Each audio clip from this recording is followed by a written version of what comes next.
My name is Carrie Welter. My name is Morgan Fleming. Hi, my name's Olivia Tambasio. Hello, my name is Samantha San Pietro. I am Buterin, call me Ren. Hi, my name's Emma. My vision for this set was to make it kind of as familiar and inviting as possible, you know, dorm rooms, and they're so personal. I think a lot of what we decided to do was base the set on our own experiences, and all of us have different college experiences, but we all kind of took in little pieces of ourselves and put it in the set. And that's especially evident with using a lot of BU looking set pieces and set deck and design on the flats, such as in between the classrooms. I thought that this would be like a learning ground for me, and so I was like up to the challenge. And so when I first got the characters, I thought I would work on Jemima, younger and present Jemima, and also Charity. And so I just thought, I don't know anything about how this works, and so I relied heavily on research. I really liked Act 2, Scene 4 because I feel like the lights match the tone and mood of the scene really well. I've got, it's the scene with Jimena and Clara, they kind of fight. And I have both of them in a really just stark spotlight to really emphasize how kind of alone the other is. And as they argue, they become backlit by this cyclite that just kind of grows in intensity until the climax of the argument. And I'm really pleased with how that came out. Like, as I was finishing writing my notes from that, I was like, ooh, that's good, I like that. And I was happy enough that my team liked it as well. So that was really, really nice. My favorite scenes that I worked on, favorite instances in the script were, I had a couple scenes with phone calls, specifically between a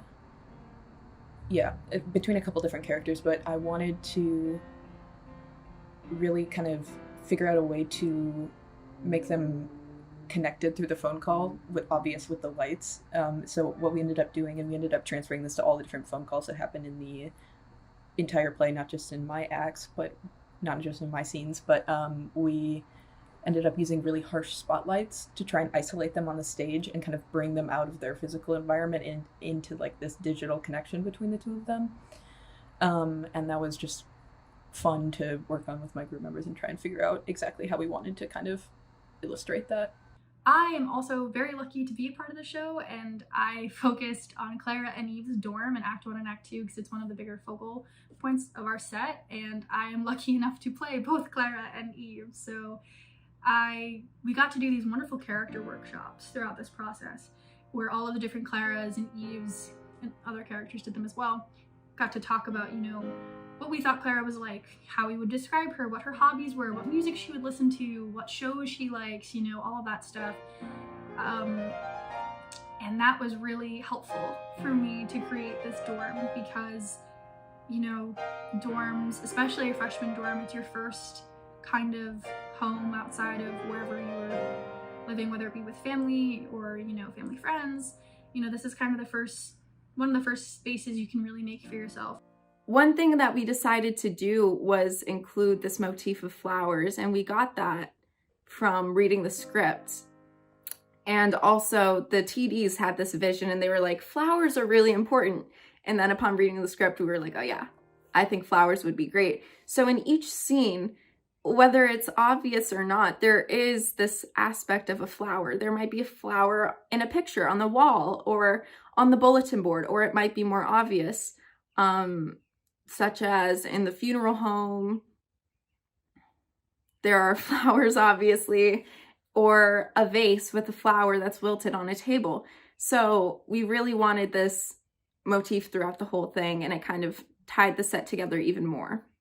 And so after that, I kind of put two and two together, and I really came up with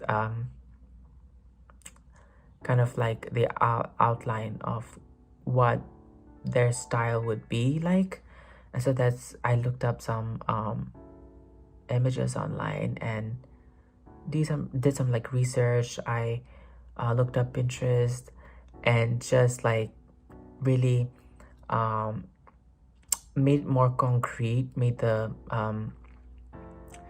just style it, make it look like it was like, you know, like something professional. So I interviewed cast members by sending them a list of 5 or 6 questions, and I said you can answer one of these, you can answer more of these, and then send me a headshot that you, if you're comfortable.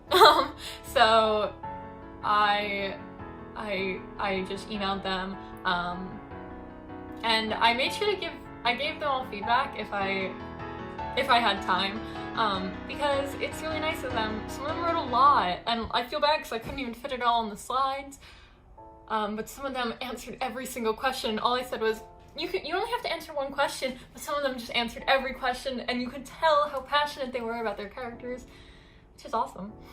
You know, like an artistic, I would say, interpretation, you know, of the characters by using something like fashion as a form of expression. I definitely want everyone to know that it's obviously a different format, but I think that the format that has been created can be successful in the future. I think Issa did a really great job at kind of making a medium that is accessible to everyone and can really change the way that theater is seen. Even if a show is put on in person, having something like this to look back on in hindsight, kind of like, I know they do this in a lot of professional shows, but you keep a book and you keep all the designs and all the preliminary work and photos of the final product and process pictures. I think that the way that Issa did this virtually is so cool, and I think that people need to pay attention to this because it will be seen in the future. I want the audience and viewers to know that Already Home will take you on an emotional roller coaster, but you will leave, you know, kind of invigorated with a nice sense of hope, and that the tech team has worked so hard to create, you know, just wonderful things from sound effects to lighting, and really kind of create as much a hypothetically full-scale production. While it isn't like live, it's living, you know?